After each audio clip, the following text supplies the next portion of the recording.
Ah, ¿no? ¿Y el rollito que te guardaste aquí? ¿Cuál rollito? ¿Cuál? Puros de a 50, miren. Durante décadas hizo reír a millones. Fue ídolo de niños, de adultos, de abuelos y protagonista de más de 100 producciones entre cine, teatro y televisión. Nadie se atrevía a decir una mala palabra cuando él estaba en pantalla. Su risa era contagiosa, su torpeza adorable, su imagen inseparable del imaginario mexicano de una época más inocente. Pero todo eso quedó atrás. La gloria de Capulina, el llamado rey del humor blanco, terminó diluyéndose entre los pliegues de la indiferencia. De llenar teatros y vender millones de boletos, pasó a vivir una vejez silenciosa, sin reflectores, sin homenajes, sin justicia. La televisión ya no lo llamaba. Los jóvenes apenas sabían su nombre y cuando murió en 2011, apenas un puñado de medios lo recordó como lo que fue, un ícono nacional. Su partida fue tan dolorosa como lo fue su vida fuera de escena, marcada por el arrepentimiento, la soledad y la nostalgia de una fama que se le escapó de las manos sin que pudiera hacer nada para detenerla. Gaspar Enaine Pérez nació el 6 de enero de 1927 en Chignahuapan, Puebla, en una familia de origen libanés. Su infancia no fue fácil. Aunque su padre era dueño de una pastelería y les fue posible mudarse pronto a la Ciudad de México, Gaspar fue un niño reservado, con problemas respiratorios y una salud frágil. Desde muy pequeño mostró aptitudes para el canto y la comedia y encontró en el entretenimiento una forma de escapar de sus inseguridades. Su formación artística fue autodidacta en muchos sentidos. Aprendió viendo, imitando y escuchando a los grandes de la radio, que era el medio dominante de la época. En su adolescencia formó parte de diversos grupos musicales, pero pronto descubrió que su verdadero talento estaba en hacer reír. El nombre Capulina surgió por accidente, cuando formaba parte de un dúo con otro comediante llamado Marco Antonio Campos, quien sería conocido como Viruta. Ambos buscaban nombres graciosos y fáciles de recordar. Marco se quedó con Viruta por su delgadez y Gaspar, más redondeado y bonachón, adoptó Capulina, un apodo que evocaba ternura y cercanía.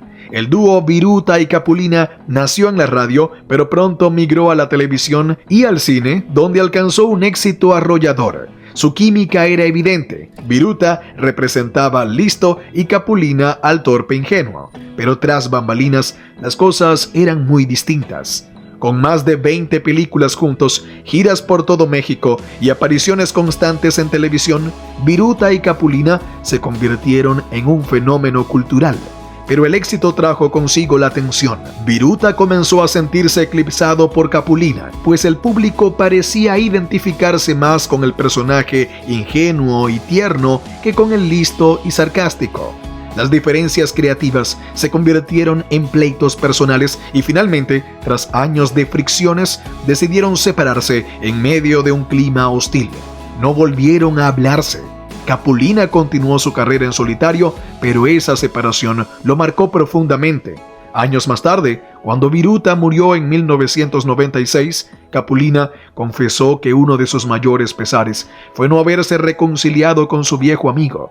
Dijo que lloró mucho y que la muerte de Marco Antonio lo dejó con un hueco imposible de llenar. En solitario, Capulina alcanzó una segunda cima en su carrera. A principios de los años 70, protagonizó decenas de películas infantiles en las que su personaje, una versión aún más torpe y bondadosa del anterior, enfrentaba monstruos, bandidos, fantasmas, extraterrestres y todo tipo de enemigos disparatados. Los niños lo adoraban. Su humor era limpio, sin doble sentido, accesible para toda la familia. Fue amigo del Santo, con quien compartió pantalla y trabajó con comediantes legendarios como Cantinflas, Tintán y Clavillazo. Además, se convirtió en figura clave de la televisión mexicana con programas como Las Aventuras de Capulina que marcaron la infancia de miles. Pero el tiempo no perdona. A finales de los 80, el público comenzó a cambiar. El humor blanco fue desplazado por comedia más agresiva, con dobles sentidos, sátira política y picardía. La televisión mexicana ya no tenía espacio para un personaje como Capulina. A pesar de que seguía intentando mantenerse vigente con presentaciones en ferias y teatros locales, las puertas de las grandes cadenas se cerraron. Las nuevas generaciones crecieron sin conocerlo, los medios dejaron de hablar de él, no hubo homenajes, no hubo triunfos. Capulina había sido dejado atrás por una industria que no supo o no quiso envejecer con él. En entrevistas de sus últimos años, Capulina mostraba una mezcla de tristeza y resignación. Decía que no entendía por qué ya nadie lo llamaba, si él seguía teniendo ganas de trabajar. Lamentaba el rumbo de la comedia actual y aseguraba que el humor podía seguir siendo gracioso sin necesidad de ofender. Vivía rodeado de su familia, pero cada vez más lejos del mundo que lo había encumbrado. A diferencia de otros comediantes de su generación, no tuvo una serie biográfica ni una segunda oportunidad. Fue literalmente olvidado en vida. En agosto de 2011, Capulina fue hospitalizado de urgencia por una úlcera gástrica. La operación fue delicada y le provocó una fuerte neumonía. Su salud ya estaba deteriorada por la diabetes y problemas respiratorios crónicos. Pasó varias semanas en terapia intensiva, sedado entre tubos y máquinas, acompañado solo por su familia más cercana. El 30 de septiembre de 2011, a los 84 años, Capulina murió en la Ciudad de México. La noticia se difundió en los medios, pero no ocupó portadas. El cuerpo de Gaspar Enaine fue velado en una funeraria de la Ciudad de México, donde se reunió su familia, amigos cercanos y algunas figuras del espectáculo que en su mayoría ya no estaban en contacto frecuente con él. Los medios de comunicación, en lugar de cubrir su funeral con una exposición de su historia y el reconocimiento que merecía, simplemente mencionaron su muerte en breves notas informativas. No hubo una transmisión especial, ni programas que repitieran sus películas o recordaran sus momentos más destacados. El legado de Capulina fue relegado a una nota de paso en el noticiero nocturno. El proceso fue más íntimo, sin los homenajes públicos que los grandes íconos suelen recibir.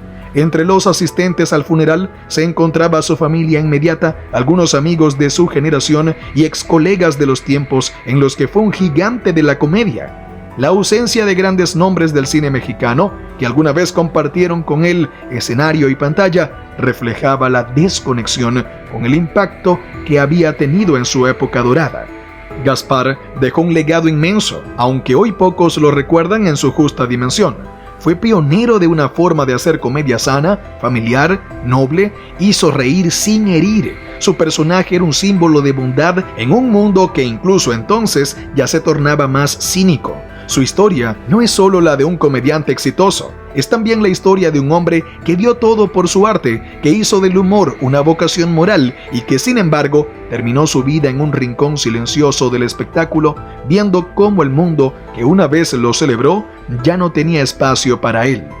El legado de Capulina es mucho más que el recuerdo de un comediante que hizo reír a las familias mexicanas durante décadas. Su figura no debe reducirse solo a una nostalgia de tiempos pasados ni a la triste realidad de su olvido final. Capulina fue ante todo un referente de una forma de hacer humor que hoy parece casi olvidada. Un humor limpio, inocente, que reunía a todos alrededor de la pantalla sin necesidad de recurrir a lo vulgar, al insulto o a la burla. En su mundo, la torpeza y la bondad eran suficientes para arrancar una sonrisa y esa capacidad para hacer reír sin dañar es un valor que lamentablemente se ha perdido en la comedia moderna. A pesar de su retiro del escenario y su abandono por parte de la industria, el verdadero homenaje a Capulina debe ser recordar su habilidad para crear un tipo de comedia que no está ligada a modas ni a tendencias. Le debemos sobre todo el recordarlo como el hombre que permitió que los niños y las familias mexicanas se reunieran alrededor de la televisión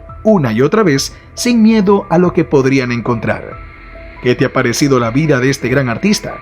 Te leo en comentarios. Si deseas conocer más datos interesantes como los vistos en este video, te animo a unirte a nosotros suscribiéndote al canal, dando like a este video y comentando qué te ha parecido el contenido. Gracias por ver. Hasta la próxima. No se enoje, si es un chiste.